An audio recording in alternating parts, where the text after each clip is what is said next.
যে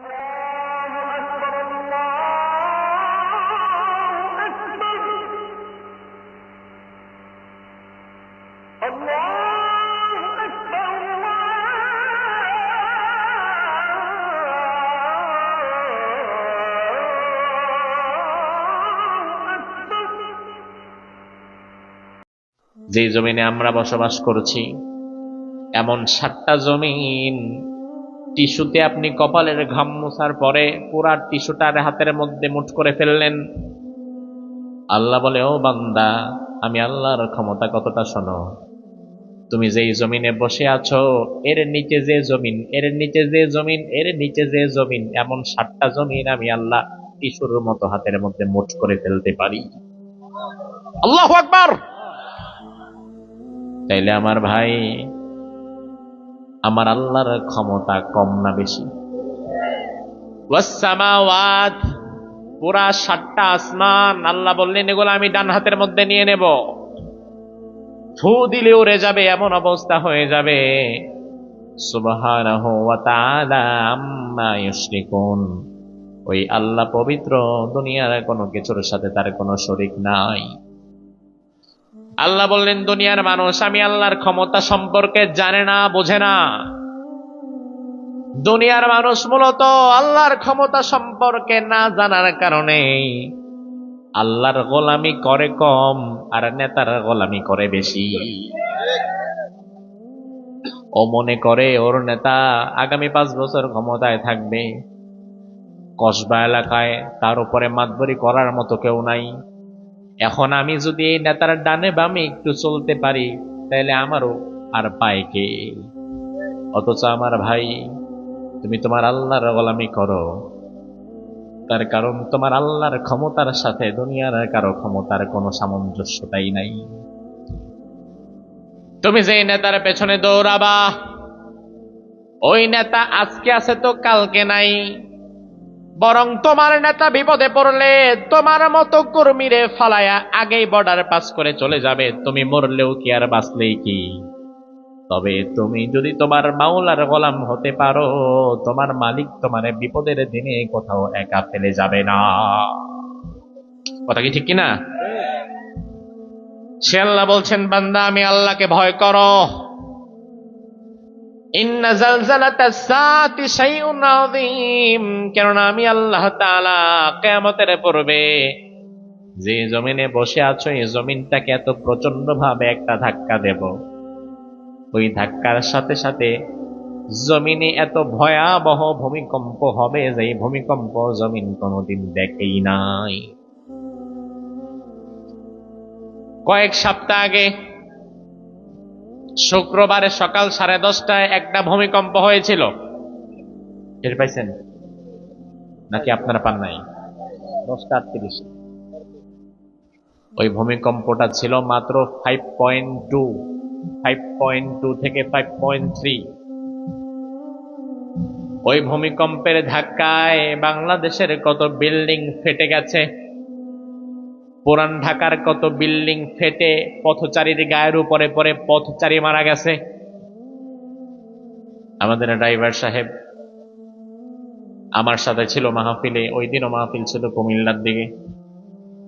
ঢাকা থেকে ফোন এসেছে, 6 তলার উপরে তার বাসা, ওই 6 তলার ছাদের একটা অংশ ফেটে গেছে। আমার ভাই ভূতত্ত্ববিদ যারা, গবেষক যারা, তারা বলল বাংলাদেশে কোনদিন যদি 7.8 থেকে 9 মাত্রার একটা ভূমিকম্প ধাক্কা দেয় তাহলে ঢাকা শহরের কমপক্ষে 1 লক্ষ বিল্ডিং সাথে সাথে ধসে যাবে, কয়েক কোটি মানুষ মুহূর্তের মধ্যে শেষ হয়ে যাবে। এই কথা বলার সাথে সাথে আবার এটাও বলে দিল খুব শীঘ্রই গবেষণা অনুযায়ী 9 মাত্রার ভূমিকম্প বাংলাদেশে হওয়ার সম্ভাবনা আছে। 9 মাত্রার ভূমিকম্প, এটা কোনো ভূমিকম্পই না জাপানের মানুষের কাছে। জাপানিজরা আরো ভয়াবহ ভূমিকম্পের মধ্যে তাদের জীবন চালায়, অথচ আমার দেশে মাত্র 9 মাত্রার ভূমিকম্পটা ধাক্কা দিলে আপনাদের কসবার অনেকগুলো 3 তলা 4 তলা 5 তলা বিল্ডিং শেষ। আর আল্লাহ বলে, বান্দা কিয়ামতের আগে আমি আল্লাহ তাআলা জমিনকে এত প্রচন্ড ভাবে ধাক্কা দেব, ওই ভূমিকম্প মাপার মতো কোন মেশিনও দুনিয়াতে তোমরা বানাতে পারো নাই। এখন আমার প্রশ্ন হয়, আল্লাহ দুনিয়ার ধাক্কা খাইলে আমরা তো বিল্ডিং সাইডা নিচের দিকে নেমে যাই, বাঁচার জন্য দৌড়াই, তাহলে কিয়ামতের আগে আপনি যেই দিন ধাক্কা দিবেন ওই দিনের অবস্থাটা কেমন হবে জানতে চাই।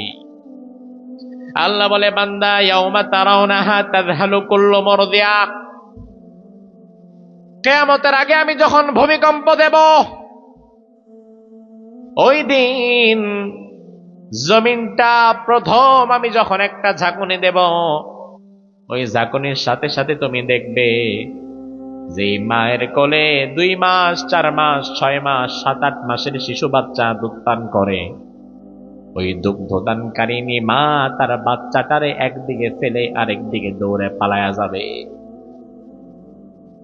আল্লাহর কথার গভীরতা বুঝে নাকি ভালো করে? আল্লাহ বললেন দুগ্ধদানকারিনী মা তার বাচ্চাকে ফেলে পালায়া যাবে। ভাই আমার, সাধারণ মা আর দুগ্ধদানকারিনী মায়ের হালত একরকম থাকে না। বাচ্চা যত বড় হয় মা বাবার টেনশন তত কমে, কিন্তু বাচ্চা যখন দুধের শিশু, ওই দুধের শিশু বাচ্চাকে মা রেখে যদি রান্নাঘরে কাজ করতে থাকে, একটা কান ঘরের দিকে দিয়ে রাখে, বাচ্চাটা ওয়া ওয়া করে কেঁদে উঠলে রান্না বান্না ফালায় দিয়া ওই মা কিন্তু আগে ঘরের দিকে দৌড় মারে। মা যদি গোসলখানায় কাপড় ধয়, গোসল করে, এমন সময় যদি শিশু বাচ্চা দুধের বাচ্চার কান্নার আওয়াজ শুনে ভিজা কাপড় নিয়ে দৌড় মারে আগে বাচ্চার দিকে। দুধের বাচ্চাকে মা কোনোদিন আলাদা করে না। অথচ আমার আল্লাহ বললেন, ও বান্দা এমন ধাক্কা আমি দেব, ওই ধাক্কার পরে দুধের বাচ্চাটাকে মা ছুঁড়ে ফেলে এরপরে দৌড় দিবে আরেক দিকে পালানোর জন্য। দুধের বাচ্চাকে বাঁচাবার মতো তার কোনো হোশ আর ওই মায়ের থাকবে না।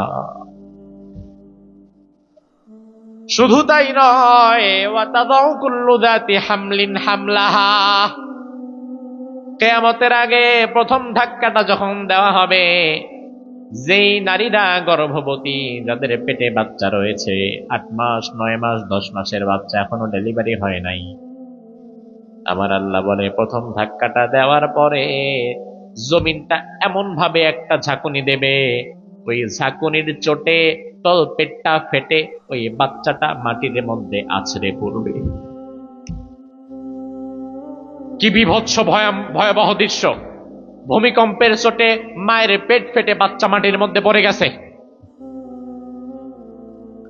আল্লাহ বললেন, ওয়াতারান নাসা সুকারা,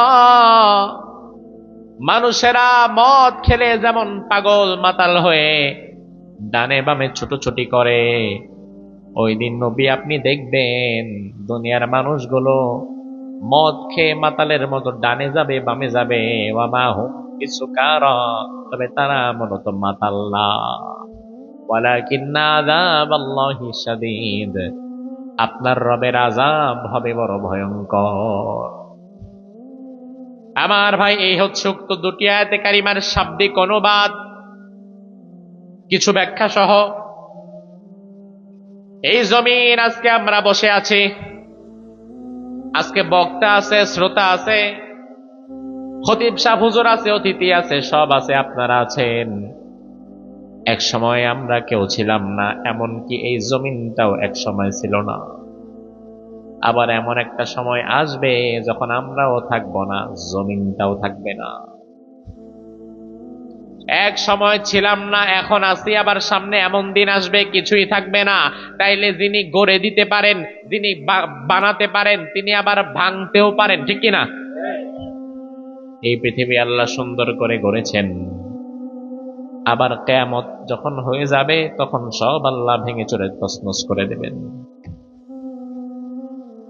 কিয়ামত কবে হবে, কখন হবে বিশ্বনবী নির্দিষ্ট করে বলেন নাই। সাহাবায়ে কেরাম বারবার প্রশ্ন করতেন, ইয়া রাসূলুল্লাহ মাতা সা, কিয়ামত কবে হবে? আল্লাহর হাবিব বললেন, ও সাহাবীরা, কিয়ামত কবে হবে সেটার আসল দিন তারিখ আল্লাহ ছাড়া কেউ জানে না, এমনকি ওটার আসল দিন তারিখ আল্লাহ আমারেও জানায় নাই। তবে হ্যাঁ, কিয়ামতের আগে কিছু আলামত প্রকাশ পাবে সমাজে, ওই আলামত গুলো দেখলে বুঝবা কিয়ামত হওয়ার আর বেশি দেরি নাই। জ্বর আসার আগে শরীরের মধ্যে কিছু আলামত আছে, শরীরটা হালকা হালকা গরম হয়, জিহ্বার স্বাদ চলে যায়, শরীর ব্যথা করে। এই আলামত গুলো দেখলেই বুঝে যাবেন জ্বর ইজ কামিং। ঠিক তেমনি ভাবে কিয়ামত কবে হবে সেটা আল্লাহ তাআলা কাউকে জানায় নাই, তবে এমন কিছু আলামত বিশ্বনবী বলে দিয়েছেন যে আলামত গুলো প্রকাশ পেলে বুঝবেন কিয়ামতের আর বেশি দেরি নাই, খুব শীঘ্রই আসছে। আমার ভাই, কিয়ামতের আলামত সংক্রান্ত ছোট্ট একটা হাদিস, 4টা আলামত ওই হাদিসে রাসূল বলেছেন। এই 4টা আলামত আমি এখন আপনাদের সামনে হাদিস থেকে তুলে ধরব। আপনার বিবেক যেটা বলে ওইটাই জবাব দিবেন, আমাকে খুশি করার জন্য কথা বলা দরকার নাই। আপনি আপনার বিবেকের দরজাটা খুলে রাখেন, বিবেকের কাছে প্রশ্ন করে জবাব দিবেন। এই 4টা আলামত একটা একটা করে হাদিস থেকে শুনে সমাজের চিত্রটা মিলায়া যদি দেখেন আছে তাইলে বলবেন আছে, যদি দেখেন নাই তাইলে বলবেন নাই। আল্লাহর হাবিব বললেন, ইয়াতি আলান নাসি জামান, অচিরেই এমন একটা জামানা আসবে কিয়ামতের আগে, লা ইয়াবকা মিনাল ইসলামি ইল্লা ইসমুহু, ওই জামানায় ইসলামের শুধুমাত্র নাম থাকবে, কাম থাকবে না। ওই জামানার মুসলমানেরা শুধু নামেই মুসলমান থাকবে, তবে কামে তারা মুসলমান থাকবে না। এমন জামানা কি ভবিষ্যতে আসবে না চলছে? কথা কম, কথা কইতে খারাপ লাগে, তার কারণ উপর দিকে থুথু মারলে তো নিজের কাছেই পড়ে। বিশ্বনবী বললেন, এমন এক জামানা আসবে ইসলাম থাকবে নামে কামে না। বর্তমান বাংলাদেশে মুসলমানের সংখ্যা 18 কোটি। স্বাধীনতার সময় 71 সালে জনসংখ্যা ছিল 7.5 কোটি। এর মধ্যে 7 কোটি মুসলমান, 50 লাখ হিন্দু বৌদ্ধ খ্রিস্টান। তাহলে 55 বছরে 71 সাল থেকে 2025 সাল পর্যন্ত মুসলমানের সংখ্যা আপনার দেশে কমছে না বাড়ছে? কথা কয় না, কমছে না বাড়ছে? এবার আমার ভাই জবাব দেন, এই 55 বছরে সুদের ব্যবসা কি কমছে না বাড়ছে? এই 55 বছরে ঘুষ বাণিজ্য কমছে না বাড়ছে? জিনা ব্যভিচার কমছে না বাড়ছে? ইয়াবা, বাবা, গাঁজা, ফেন্সিডিল, মদ কমছে না বাড়ছে? তাহলে 55 বছরে মুসলমানও বাড়ছে, 55 বছরে ইয়াবা, বাবা, গাঁজা, ফেন্সিডিলও বাড়ছে। তাইলে বোঝা লাগবে এই 55 বছরে মুসলমানের কেবলমাত্র সংখ্যাটাই বাড়ছে, মূলত ইসলাম বাড়ে নাই। ইসলাম নাই, আছে শুধু সংখ্যা। তার কারণ ব্যবসা করতে যাবেন, আপনাদের কসবা বাজারে গিয়ে খবর নেন, 100 ব্যবসায়ী যদি দাঁড় করান, 20 জন ব্যবসায়ী বের করতে পারবেন কিনা যারা সুদের সাথে সম্পৃক্ত না? অধিকাংশ ব্যবসায়ী সুদ নিয়ে ব্যবসা করে, ঠিক কিনা? এই যে 5 তলা 7 তলা 10 তলা বাড়ির মালিক, গার্মেন্টস ফ্যাক্টরির মালিক, কসবাতে গিয়ে খবর নেন, ব্রাহ্মণবাড়িয়াতে গিয়ে খবর নেন, 10 তলা 5 তলা 7 তলা বাড়ি করছে। কয়জন বাড়িওয়ালা নিজের টাকায় বাড়ি করতে ব্যাংকের সুদ নেয় নাই? 100 জন বাড়িওয়ালার তালিকা করলে 20 জনও পাবেন না, বাকি 80 জনের উপরে সুদ নিয়ে বাড়ি করে। তাইলে আমার ভাই, ব্যবসায় সুদ নাই, ব্যবসায় হালাল নাই, ব্যবসায় ঢুকাইছেন সুদ, চাকরিতে ঢুকাইছেন ঘুষ, করেন হারাম কাজ। এমন একটা সেক্টর বাংলাদেশে দেখাতে পারবেন না যে সেক্টরটা পরিপূর্ণ ইসলামী রীতিনীতি মধ্যে চলে। বরং বাংলাদেশে এখন শুধু মুসলমান নামে বাড়ে, কামে না। মুসলমান কই? এই যে শফিকুল ইসলাম সাথে ইসলাম যোগ করে দিতে নামের সাথে, বাংলাদেশের ইসলাম হয়ে গেছে এখন আমাদের নামের সাথে রেডিমেড। নাম কি? শফিকুল ইসলাম। নাম কি? রফিকুল ইসলাম। নাম কি? অমুক ইসলাম তমুক ইসলাম। আমরা নামের সাথে ইসলাম লাগাই দিছি, মনে করছি কাহিনী শেষ। অথচ নামের সাথে ইসলাম যুক্ত কইরা রফিকুল ইসলাম, শফিকুল ইসলাম, অমুক ইসলাম তমুক ইসলাম নাম রাইখা হারাম কাজ করে, সারা দিন এক ওয়াক্ত নামাজেও আসে না। এমন রফিক শফিকুল ইসলাম আছে না নাই? নামের সাথে ইসলাম যোগ করছে, জীবনে ইসলাম নাই। আমার ভাই কান খুলে শুনে রাখেন, বিশ্বনবী যে ১৫০০ বছর আগে বললেন এমন এক জামানা আসবে ইসলাম থাকবে শুধু নামে কামে না। ওই জামানা কি আসবে না চলছে? স্যার ক্লাসে ঢুকেছে অঙ্ক করানোর জন্য। হঠাৎ করে স্যার আজকে চিন্তা করলো আজকে ছাত্রদেরকে নিয়ে একটু আনন্দ দেই। প্রত্যেক দিন এক পড়া পড়তে পড়তে তো ছাত্ররা বোর হয়ে যায়। স্যার ঢুকে বলল, শোনো ছাত্ররা,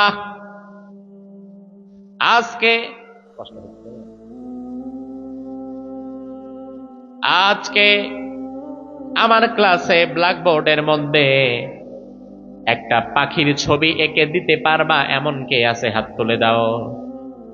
এমন একজন যদি থেকে থাকো পাখির ছবি আঁকতে পারবা, তাইলে ওই ব্যক্তিকে আমি 500 টাকা পুরস্কার দেব, বিনিময়ে একটা পাখির ছবি আঁকো। স্যারের কথা শুনে একজন ছাত্র হাত তুলে বলল, স্যার পাখির ছবিটা আমি আঁকে দেখাবো, আমি ভালো ছবি আঁকতে পারি, 500 টাকাটা আমার জন্যই রাখেন। স্যার কয়, আসো আঁকো। হাতের মধ্যে চক ধরায় দিছে। বোর্ডের কাছে গিয়া ছাত্রটা পাখির ছবি আঁকবে, আঁকার সময় আগে পাখির ঠোঁট আঁকতে গেছে। স্যার কয়, এই থামো, কি আঁকতেছ? কয়, স্যার পাখির ঠোঁটটা আগে আঁকি। স্যার কয়, বাদ দাও, পাখি আঁকো, তবে পাখির ঠোঁট আঁকার কোনো দরকার নাই, এটা বাদ দাও।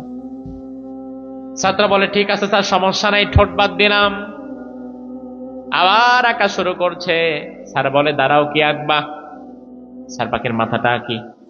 কয়, বাদ দাও, পাখি আঁকো ভালো কথা, তবে পাখির মাথাটা আঁকা দরকার নাই, অন্য কিছু আঁকো। ছাত্র আবার আঁকা শুরু করেছে। স্যার আবার ডাক দেয়া বলে, বাদ দাও, কি আঁকো? কয়, পা আঁকি।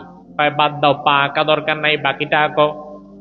ছাত্র আবার আঁকা শুরু করছে। স্যার বলে, কি আঁকছো? কয়, স্যার পাখির ডানা দুইটা আঁকি। কয়, এটাও বাদ দাও, বাকিটা আঁকো।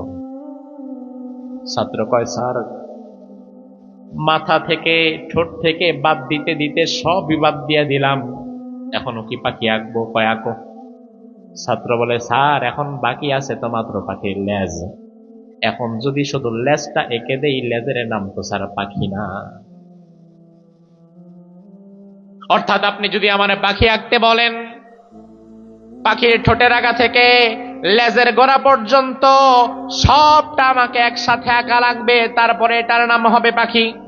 শুধুমাত্র লেজ আঁকলে লেজের নাম কোনোদিন পাখি হতে পারে না। ঠিক একই ভাবে ইসলাম শুধুমাত্র মসজিদ আর মাদ্রাসায় না, ইসলামের অর্থনীতি, সমাজনীতি, পারিবারিক নীতি, ব্যবসা নীতি, রাজনীতি সব বাদ দিয়া শুধুমাত্র মসজিদের মধ্যে ঢুকে ঢুকে জিকির আজগার করবা আর বছরে মাত্র একটা মাহফিল করবা, এইটুকুর নাম কোনোদিন ইসলাম হতে পারে না। ইসলাম সব জায়গায় থাকবে, মুসলমান যাবে যেখানে ইসলাম থাকবে সেখানে। আমি যখন ব্যবসায় যাব আমার সাথে সাথে ইসলাম আমার ব্যবসায় ঢুকবে, আমি যখন পরিবারের কাছে যাব আমার সাথে সাথে ইসলাম আমার পরিবারে ঢুকবে। পরিবারটারে আমি বেপরদায় চালাতে পারবো না, ইসলাম আমার ব্যবসায় ঢুকলে ব্যবসায় আমি সুদ ঢুকাইতে পারবো না। ইসলাম আমার চাকরিতে ঢুকলে চাকরিতে আমি ফাঁকিবাজি করতে পারবো না। ইসলাম আমার সমাজে ঢুকলে সমাজের মধ্যে আমি অশ্লীলতা তৈরি করতে পারবো না। এমনকি ইসলাম যদি আমার সাথে আমার সংসদে ঢোকে, ওই সংসদে যাওয়ার পরে আমি আল্লাহ রাসূল কোরআন ইসলাম বিরোধী কোন আইনও নতুন করে বানাতে পারবো না। এখন আমার দেশের ইসলাম হয়ে গেছে ওই পাখির লেজের মতো, সব বাদ দিয়ে খালি মসজিদটাই রাখছি। এই জন্য আমার ভাই, মসজিদে গেলে শান্তি পাওয়া যায়, আর সমাজের অন্য কোনো জায়গায় শান্তি নাই। আমরা যদি ইসলামটাকে সব জায়গায় ঢুকাতাম, তাইলে মসজিদে যেমন শান্তি, সমাজের মধ্যেও তেমন শান্তি পাইতেন, ঠিক কিনা? আল্লাহর হাবিব বললেন, ওয়ালা ইয়াবকা মিনাল কুরআনি ইল্লা রাসমুহু।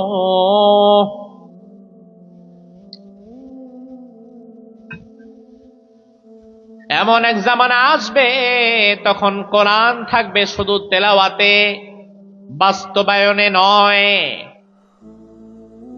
আমার ভাই, এই যে 30 পারা কোরআন, যে কোরআনের তাফসীর আপনারা শুনছেন, এ কোরআন নাজিল করেছেন যিনি, তিনি কে? আরো জোরে। নাজিল করার পেছনে আল্লাহর নিজস্ব একটা লক্ষ্য উদ্দেশ্য আছে না নাই?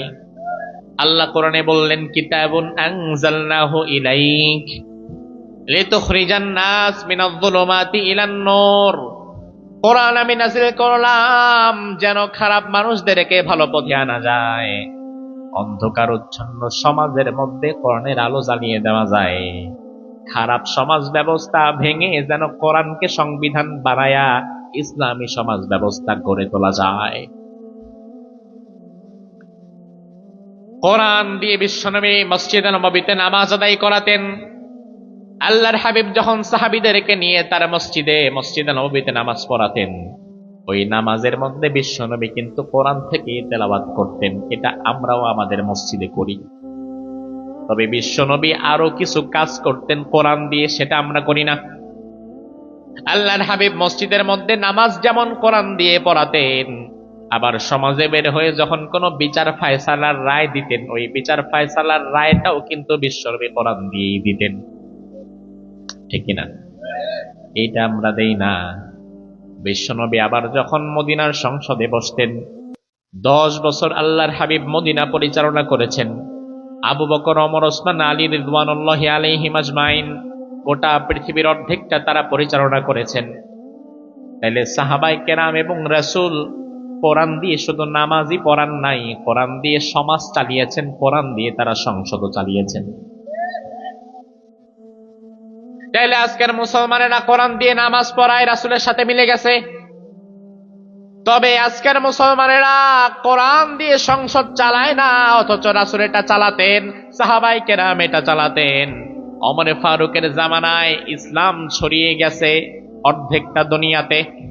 যে ইতালিতে যাওয়ার জন্য আজকের যুবকেরা স্বপ্ন দেখে, ইতালিতে যাওয়ার জন্য ব্রাহ্মণবাড়িয়া কসবার কত যুবক ডাইরেক্ট ভিসা না পায়া অবৈধ পথে রওনা দেয়, কতজন মারা যায় ইতালিতে যাওয়ার স্বপ্ন। ও যুবক, তুমি তো জানো না এই ইতালিটা রোম, এই ইটালিটা ওমরে ফারুকের রাজ্যের মধ্যে আওতাভুক্ত ছিল। এই ইটালির রাজধানীও ছিল মদিনা, প্রেসিডেন্ট ছিলেন ওমর।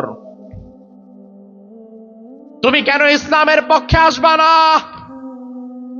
ইসলাম যদি আজকে বিজয় হয়ে যেত, তাইলে তোমারে গলা কাটা ভিসা নিয়ে ইটালি যাওয়া লাগতো না, বরং তোমার দেশটা ইটালির চাইতে আরো বেশি উন্নত হয়ে যেত। আরেক জায়গায় গিয়া কাজ করার জন্য পড়ে থাকা লাগতো না। তুমি তোমার ঘরে বসে ওই দেশের চাইতে বেশি সুযোগ সুবিধা পেতা, কারণ ইসলামী রাজ্যের আন্ডারে তৎকালীন ইটালিটা ছিল। ওমরে ফারুক রাদিয়াল্লাহু আনহুর জামানায় অর্ধেকটা দুনিয়া যে ওমর ইসলাম দিয়ে চালাইছেন, ওই মুহূর্তে কোরআনটাকেই কিন্তু হযরতে ওমর তার সংবিধান বানিয়েছিলেন, নিজের মতকে না। তাইলে আমার ভাই, রাজনৈতিক ভাবে আপনি যে কোনো দল ইচ্ছা করতে পারেন, আমার কোনো আপত্তি নাই। তবে আমার একটা প্রশ্নের জবাব দিয়ে বাড়ি যাবেন। কোরআন যদি 1500 বছর আগে অর্ধেকটা দুনিয়া চালাতে পারে, তাহলে 56,000 বর্গ মাইলের ছোট্ট বাংলাদেশ চালাবার মতো ক্ষমতা কি কোরআনের নাই? এখন চালাবার ক্ষমতা ঠিকই আছে, তোমার মানসিকতা নাই। কোরআনের ক্ষমতা নাই এটা নয়, বরং কোরআন গোটা বিশ্ব চালাবার ক্ষমতা রাখে, ঠিক কি না? তবে তোমার নেতা চায় না, তার কারণ তোমার নেতা ভালো করে জানে হুজুররা মাহফিলে কোরআনের তাফসীর করুক, আমাদের আপত্তি নাই। আলেমরা মসজিদের মধ্যে কোরআন নিয়ে কথা বলুক, আমাদের আপত্তি নাই। ইমাম সাহেব, খতিব সাহেবেরা কোরআনের সূরা দিয়ে নামাজ পড়াক, আমাদের আপত্তি নাই। মাদ্রাসায় কোরআনের খতম দিক, আমাদের আপত্তি নাই। তবে কোরআনটারে সংসদের মধ্যে ঢুকানো যাবে না, কারণ তোমার নেতা ভালো করেই জানে কোরআন যদি সংসদের মধ্যে ঢুকে যায়, তোমার নেতার চান্দাবাজি আর ধান্দাবাজি থাকবে না। এজন্য জাতে মাতাল হইলেও তালে ঠিক। কোরআন আছে তেলাওয়াতে, বাস্তবায়নে না।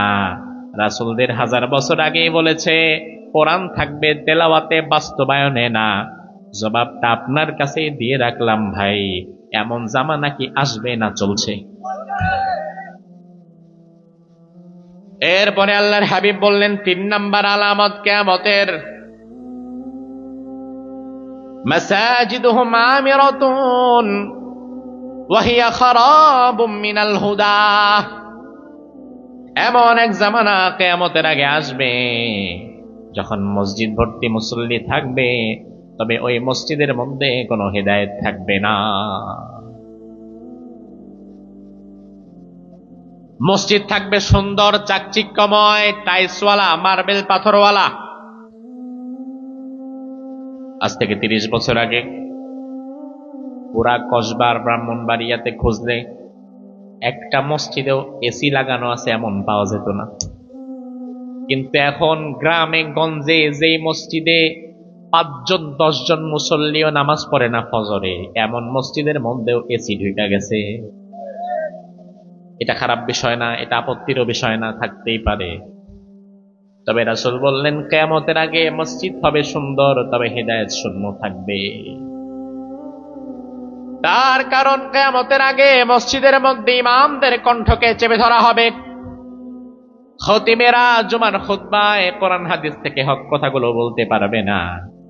সভাপতি সুদ খাইলে সুদের বিরুদ্ধে কথা বলা বন্ধ, সেক্রেটারি ঘুষ খাইলে ঘুষের বিরুদ্ধে কথা বলা বন্ধ, ক্যাশিয়ার যদি জালিম হয়, মানুষের জমি আত্মসাৎ করে জুলুমবাজ হয়, তাইলে জুলুমের বিরুদ্ধে প্রতিবাদ করাও বন্ধ হয়ে যায়। এমন মসজিদও আছে না নাই? তাইলে যে মসজিদ থেকে ইমাম খতিবেরা হক কথা বলতে পারবে না, সেখানে আপনি হেদায়েত চান কেমনে? হক কথা বলার পরিবেশ নাই, এই জন্য হেদায়েত নাই। মসজিদের প্রতি আদব নাই, মসজিদের সাথে মুআমালাত মুআশারাত আগের মতো আর নাই। তবে আলহামদুলিল্লাহ আমরা আশাবাদী, সমাজে খারাপ মানুষ যেমন আছে, আবার কিছু ভালো মানুষও আছে। ভালো মানুষ যদি একেবারে না থাকতো তাইলে তো কিয়ামত হয়ে যেত আরো আগেই। কিছু ভালো মানুষ আছে বিধায় কিন্তু আল্লাহ দুনিয়া টিকায় রাখছেন, ঠিক কিনা? আলহামদুলিল্লাহ। গতকাল ভারতে বাবরি মসজিদের ভিত্তিপ্রস্তর স্থাপন হয়েছে। আলহামদুলিল্লাহ বলবেন না? আজকের যুব সমাজ, হুজুর আজকের যুবকেরা এই বাবরি মসজিদ সম্পর্কে জানে না, খুব একটা তাদের জানা নাই। তার কারণ ৩৩ বছর আগে পবিত্র একটা মসজিদ ভারতের বুকে ১৯৯২ সালে তৎকালীন হিন্দুত্ববাদী অপশক্তিরা ভেঙে চুরমাচুর করে মাটির সাথে মিশিয়ে দিয়ে সেখানে রাম মন্দির নির্মাণ করেছিল। অনেক মুসলমানকে সেই ঘটনার প্রেক্ষিতে শহীদ করা হয়েছিল। আজকের যুবক, তুমি সেই ইতিহাস জানো না। হাজার মুসলমানের রক্তে রঞ্জিত এই হিন্দুত্ববাদী অপশক্তি ভারতের হাত, কত মসজিদ তারা শাহাদাত বরণ করে দিয়েছে, কত মসজিদ তারা ভেঙে চুরমাচুর করে দিয়েছে। আর আজকের যুবকেরা ওই দেশের ওই হিন্দি সিনেমার জন্য পাগল। আছে না নাই? লজ্জা থাকা দরকার তোমার। তোমার পূর্বপুরুষকে যারা মেরেছে, তুমি তাদের সংস্কৃতি কালচার দেখে পাগল হয়ে যাও। তারা তোমার ইমানি শক্তিকে দুর্বল করে ফেলেছে, এই জন্য ভবিষ্যতে যেন তাদের বিরুদ্ধে কেউ দাঁড়াতে না পারে। বাবরি মসজিদের ইতিহাস শুনে যাও। কথা প্রসঙ্গে আজকে বলে দিয়ে যাই,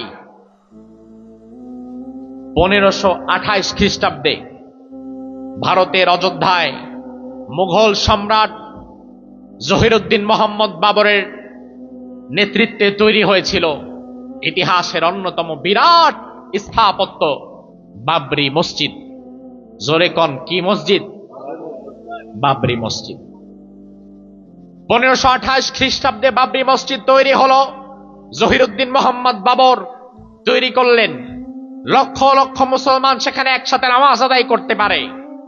অবশেষে ৪৬৪ বছর পর ১৯৯২ সালে কিছু হিন্দু পণ্ডিত নাকি স্বপ্নে দেখছে এই মুসলমানদের মসজিদের নিচে রামের জন্মস্থান, এখানে রাম মন্দির ছিল আগে, এই জন্য এখন আর আমরা এই মসজিদকে টিকিয়ে রাখবো না, এই মসজিদকে ভেঙে চুরমাচুর করে আবার রাম মন্দির নির্মাণ করা লাগবে। ওই নিছক ভুয়া মিথ্যা স্বপ্নের ভিত্তিতে 464 বছর পুরনো মুসলমানদের ঐতিহ্যবাহী বাবরি মসজিদকে ভেঙে চুরমাচুর করে দিয়েছিল হিন্দুত্ববাদী অপশক্তি জালিমেরা 1992 সালে। মুসলমানেরা কত কেঁদেছে, কত আন্দোলন করেছে, মার খেয়েছে, বাবরি মসজিদকে তারা টিকাতে পারে নাই, বাঁচাতে পারে নাই। আর ওই জালিমের দল মনে করেছিল যে মসজিদ ভেঙে দিয়েছি মানে ইসলাম শেষ হয়ে গেছে। আসলে একটা মসজিদকে যদি ভেঙে ফেলা হয় তাইলে কি ইসলামকে মিটিয়ে দেওয়া যায়? ইসলামকে কি শেষ করে দেওয়া যায়? আলহামদুলিল্লাহ 33 বছর পর গতকাল ভারতের মুর্শিদাবাদে আল্লাহর আরেক গোলাম হুমায়ুন কবির তার নাম, তার নেতৃত্বে নতুন ভাবে আবার বাবরি মসজিদ নির্মাণের কাজ শুরু হয়েছে। ওই কাজে 300 কোটি টাকা লাগবে। অলরেডি গতকালকে একজন মুসলমান ব্যক্তি 80 কোটি টাকা দিয়ে দিয়েছে। শুধু তাই না, আমি দেখে অবাক হলাম, চোখে পানি এসে গেল। মুরব্বী, বৃদ্ধ, বৃদ্ধা মানুষ, বাচ্চা মানুষ পর্যন্ত 300-400 মাইল 500 মাইল দূর থেকে কাঁধে করে মাথায় করে 2টা 4টা 5টা ইট, 1 বস্তা সিমেন্ট, 2টা ইট গামছার 2 দিকে বেঁধে এরপরে এসেছে। তাদের একটাই দাবি, এই বাবরি মসজিদের জন্য আমার দেওয়া একটা ইটও থাকে। সুবহানাল্লাহ কইবেন না? এত পরিমাণ স্বতঃস্ফূর্ত ভাবে মুসলমানেরা গতকালকে আবার নতুন ভাবে বাবরি মসজিদের ভিত্তিপ্রস্তর স্থাপন করেছে। লক্ষ লক্ষ মুসলমান সমবেত হয়েছে। হিন্দুত্ববাদী জালিমদের মাথায় আগুন ধরে গেছে।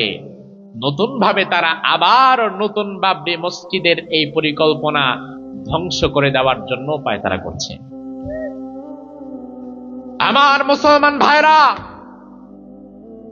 33 বছর আগে 1992 সালে বাবরি মসজিদকে তারা শহীদ করেছিল, বাবরি মসজিদ ভেঙে চুরমাচুর করে দিয়েছিল। আজ 2025 সালে নতুন ভাবে মুর্শিদাবাদে আবার বাবরি মসজিদ নির্মাণের কাজ হচ্ছে। আমরা আমাদের প্রতিটি মুসলমানের সমর্থন সেই বাবরি মসজিদের প্রতি দিয়ে রাখলাম। ভবিষ্যতে ভারতের কোন জালিম যদি নতুন বাবরি মসজিদের দিকে হাত তোলে, বাংলাদেশের বর্ডার খুলে দিয়ে মুসলমানেরা বাবরি মসজিদ রক্ষার্থে কারা কারা এগিয়ে যাবা, 2 হাত তুলে আল্লাহরে দেখা।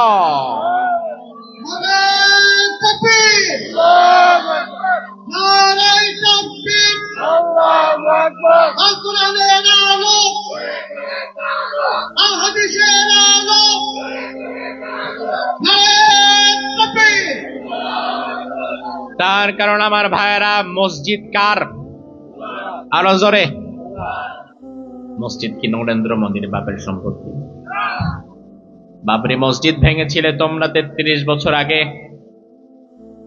তার প্রতিবাদে আমরা কোন মন্দির বাংলাদেশে ভাঙি নাই, আজও ভাঙবো না। তার কারণ বাংলাদেশের হিন্দুদের সাথে আমাদের কোনো শত্রুতা নাই। আমরা বাংলাদেশের হিন্দুদেরকে পিটায় ভারতে পাঠাই নাই, পাঠাবো না। কারণ সৌহার্দ্য সম্প্রীতির দেশ বাংলাদেশ, ঠিক কিনা? আপনাদের কসবা বাজারে একই সাথে মুসলমানের দোকান, পাশে আবার হিন্দুর দোকান আছে না নাই? ওই হিন্দু কি ব্যবসা করে না? খায় না? তো আমরা যদি হিন্দুদেরকে এক চেটিয়া এক ঘরে করে দিতাম, তাইলে হিন্দু কি ব্যবসা করে টিকতে পারত? কারণ হিন্দুর দোকানে যে জিনিস পাশের মুসলমানের দোকানে তো একই জিনিস আছে। তারপরেও আমি হিন্দুর দোকানে কেন যাই? কারণ আমাদের মধ্যে কোনো জাতপাতের ব্যবধান আমরা করি না। সামাজিক সম্প্রীতি সৌহার্দ্যের অন্যতম নজির বাংলাদেশ। তবে এই কথাও ঠিক, মসজিদের উপরে আঘাত আনা মানে হচ্ছে আমার কলিজার উপরে আঘাত আনা। মসজিদটা দুনিয়ার কারো বাবার সম্পদ না। মসজিদ কার ঘর? আরো জোরে কম। আল্লাহ বললেন, ওয়া আন্নাল মাসাজিদা লিল্লাহি ফালা তাদউ মাআল্লাহি আহাদা। মসজিদ আমি আল্লাহর, আমি আল্লাহর ঘর। মসজিদে নতুন ভাবে আর কাউকে ডেকো না। তাইলে দুনিয়ার কোন মানুষ যদি মসজিদের উপরে আঘাত হানে, ওই আঘাতকে প্রতিহত করার জন্য 200 কোটি মুসলমানের এক হয়ে যাওয়ার দরকার আছে না নাই? কিন্তু দুর্ভাগ্যজনক বিষয় হচ্ছে 200 কোটি মুসলমান কিন্তু দেখবেন এক হবে না। কিছু মুনাফিক মুসলমান আছে, তারা বলবে এত ঝামেলায় আমরা নাই। ও মনে করে আমার মসজিদ যেহেতু ঠিক আছে, তাইলে আর আরেকজনের মসজিদ নিয়ে মাথা ঘামানোর দরকার। আসলে গোটা পৃথিবীতে মুসলমানরা এখন নির্যাতিত, নিষ্পেষিত, লাঞ্ছিত, বঞ্চিত। তার কারণে মুনাফিকেরা মুসলমান, গোটা পৃথিবীর 200 কোটি মুসলমান যদি আজকে ঐক্যবদ্ধভাবে দাঁড়িয়ে যাওয়ার সিদ্ধান্ত নিত, তাইলে বাবরি মসজিদ তো ভালো, ফিলিস্তিনের আল আকসাও তো আমাদের হাতেই থাকতো। আমি গত রমজানে ছিলাম মিশরে। বাংলাদেশের বর্ডারের পরেই যেমন ইন্ডিয়া, মিশরের বর্ডারের পাশেই ফিলিস্তিন। ফিলিস্তিনি ভাইদের ওখানে আমি 5 দিন ছিলাম। এই রমজানে 5 দিন অসংখ্য ফিলিস্তিনি মাজলুম ভাইদেরকে আমরা ইফতার করিয়েছি, খাইয়েছি, ঈদ সামগ্রী দিয়েছি। ওই ফিলিস্তিনের মুসলমানদের চোখে এত পরিমাণ কান্না আমি দেখলাম। আপনাদের অনেকের ঘরে হয়তো 1-1.5 বছর, 2 বছর, 2.5 বছর, 3-4 বছরের ছোট বাচ্চা আছে। ফিলিস্তিনের সেই মিশরের বর্ডারের পাশে বাংলাদেশে যেমন কিছু রোহিঙ্গা বাসাবাদী থাকে, মিশরের বর্ডারেও ফিলিস্তিনের কিছু ভাই উদ্বাস্তু হিসাবে তারা তাঁবুটা নিয়ে রয়েছে। সেখানে আমি এমন হাজার হাজার বাচ্চা দেখলাম যাদের বয়স 2 বছর, 3-4-5 বছরের মধ্যে, ছোট ছোট বাচ্চা, যাদের চেহারার সৌন্দর্য তাদের সৌন্দর্যকে হার মানায়। কারণ ফিলিস্তিনের মানুষ বাই নেচার তারা এমনি সুন্দর। আমি দেখলাম এমন হাজার হাজার বাচ্চা, ছোট ছোট বাচ্চা, নিজের খাবার নিজে মুখে তুলে খাওয়াটাও শিখে নাই। ওই অবস্থার মধ্যে তাদের দুনিয়াতে মাও নাই, তাদের বাবাও নাই। আমরা যখন 1 প্যাকেট বিস্কিট অথবা ইফতারের সময় 1 প্যাকেট বিরিয়ানি অথবা কোনো খাদ্য সামগ্রী নিয়ে যেতাম, ওই ছোট ছোট বাচ্চারা ক্ষুধার তাড়নায় একটা প্যাকেট দেখে সবাই হামলে পড়ত। আপনার বাচ্চার পেছনে পেছনে ঘুরেন, খাইতে চায় না কত খাবার। আর ওই জান্নাতি ফুটফুটে শিশুগুলো কোনো খাবার নাই। কেউ খাবার যদি দেয়, ওই খাবার খাওয়ার জন্য দৌড়ে ছুটে যায়। কেন এত দুঃখ দুর্দশা আমাদের? কেন ফিলিস্তিনের শিশুরা খাবার পায় না? কেন আল আকসা আমাদের হাতে নাই? কেন বাবরি মসজিদ তারা ভেঙে ফেলছে বারবার? কেন বাবরি মসজিদ আমরা বাঁচাতে পারলাম না? আল আকসা কেন আমাদের হাতে রাখতে পারলাম না? তার কারণ হচ্ছে মুসলমানদের মধ্যে এখন ঘাপটি মেরে বসে থাকা কিছু মুনাফিক তৈরি হয়ে গেছে, যারা মসজিদে যাবে, নামাজ পড়বে, জিকির আজগার করবে, কিন্তু তার সামনে অন্যায় হবে, জুলুম হবে, ওই জুলুমে বাধা দেওয়ার মতো মানসিকতা এখন আর তার নাই। এই মুনাফিক গুলার জন্যই মূলত ইসলাম আজকে নির্যাতিত, ঠিক কিনা? আল্লাহর হাবিব 4 নাম্বার কিয়ামতের আলামতের মধ্যে বললেন, উলামাউহুম শাররুম মিন তাহতি আদিমিস সামাই মিন ইনদিহিম তাখরুজুল ফিতনাতু ওয়া ফীহিম তাউদ। শেষ জামানায় ওলামায়ে কেরাম, এমন কিছু আলেম ওলামা তৈরি হবে আসমানের নিচে জমিনের উপরে, যারা থাকবে সর্বনিকৃষ্ট। বিশ্বনবী বললেন, খায়রুল খিয়ারি খিয়ারুল উলামা, শাররুশ শিরারি শিরারুল উলামা। আলেমদের মধ্যে যারা ভালো তারা ফেরেশতাদের চাইতেও ভালো। আবার আলেমদের মধ্যে যেটি খারাপ হয়, এগুলো কুকুর ও বিড়াল শুকরের চাইতেও খারাপ হয়। আমার ভাই, সমাজে ভালো মানুষের সংখ্যা কমে গেছে, কথা সত্য। তবে আপনাদের এলাকায় যদি 100 জন ভালো মানুষের তালিকা করেন, আমার বিশ্বাস ওই জায়গায় আমাদের হান্নান সাহেবের নামটা রাখতে হবে। কারণ সমাজের সুদের ব্যবসার সাথে আলেমরা জড়ায় না, ঘুষের বাণিজ্যে আলেমরা নাই, কারো জমি মারধর করে আত্মসাৎ করার মধ্যে আলেমরা নাই। ও ভাই আমার, সমাজে ভালো মানুষ কমে গেছে, কথা ঠিক। তবে ভালো মানুষ যে কয়জন আছে, আপনার ইমাম সাহেব সেখানে একজন। তাইলে ভালো মানুষের মধ্যে, আলেমদের মধ্যে যারা ভালো তারা অনেক ভালো হয়ে যায়, আর আলেমদের মধ্যে যারা খারাপ তারা অনেক বেশি খারাপ হয়ে যায়। বিগত দিনে আমরা দেখেছিলাম এমন কিছু চাটুকর পা চাটা দালাল আলেম তৈরি হয়ে গেছিল যে সামান্যতম চাকরির লোভে, বাইতুল মুকাররমের খতিব হওয়ার লোভে, অথবা ইসলামিক ফাউন্ডেশনের একটা ছোট্ট চাকরির লোভে সাক্ষাৎ স্বৈরাচারকে কওমি জননী উপাধি দিতে পারে এমন আলেমও তো আমরা বিগত দিনে দেখেছি। আবার বর্তমানেও এমন কিছু চাটুকর আলেম দালাল মৌলবী তৈরি হয়ে গেছে সামান্য একটা নমিনেশনের জন্য যারে তারে মা মা মা আম্মা বলে ডাকতে পারে। এমন দালাল আলেম, দালাল চাটুকর মৌলবী আগে যেমন ছিল এখনো আছে না নাই? তেমন দালালি চাটুকরিতা যারা করে, বিশ্বনবী আগেই বললেন আকাশের নিচে জমিনের উপরে তারা হবে নিকৃষ্ট। উলামাউহুম শাররুম মিন তাহতি আদিমিস সামাই মিন ইনদিহিম তাখরুজুল ফিতনাতু ওয়া ফিহিম তাউদ। তাদের মধ্য থেকে ফিতনা প্রকাশ পাবে, আবার তাদের দিকেই ফিতনা ফিরে যাবে। বাংলাদেশে এখন এমন একটা সময় চলছে, ভেদাভেদের সময় এখন নাই। উঁচু টুপি, নিচু টুপি, লম্বা জামা, ফাড়া জামা, কাটা জামা, গোল জামা, বড় দাড়ি, লম্বা দাড়ি, খাটো দাড়ি, কে কোন আকীদার আলেম, কে কি মনে করে না মনে করে, কে কোন মাযহাবের অনুসারী, এই বিষয়গুলো নিয়ে মত পার্থক্য করার সময় এখন আর কিন্তু নাই। বিশ্বাস করো মুসলমান, আগামীর বাংলাদেশে যদি সব দলের আলেম ওলামায়ে কেরাম হাতে হাত রেখে এক কাতারে দাঁড়িয়ে যেতে পারে, তাহলে বাংলাদেশের মুসলমানেরা আগামী সংসদে আলেমদেরকে নিয়ে যাবে। আর এটা যদি না পারেন, তাহলে সারা জীবন ভিক্ষা করে খাওয়ার মানসিকতা নিয়েই থাকেন, ঠিক কিনা? আমার ভাই, আল্লাহর হাবিব বললেন এই আলামতগুলো যখন সমাজের মধ্যে বেড়ে যাবে, প্রকাশ পাবে, রব্বুল আলামিন আসমান জমিন তখন আর রাখতে চাইবেন না। তার কারণ আসমান জমিন আল্লাহ বানিয়েছেন ঈমানদারদের জন্য। ঈমানদার যখন কমে যাবে, আসমান জমিন রাখার কোনো দরকারও আল্লাহর আর তখন হবে না। ঈমানদার আছে বলেই দুনিয়া টিকে আছে, ঈমানদার নাই তো দুনিয়া নাই, কিছুই নাই।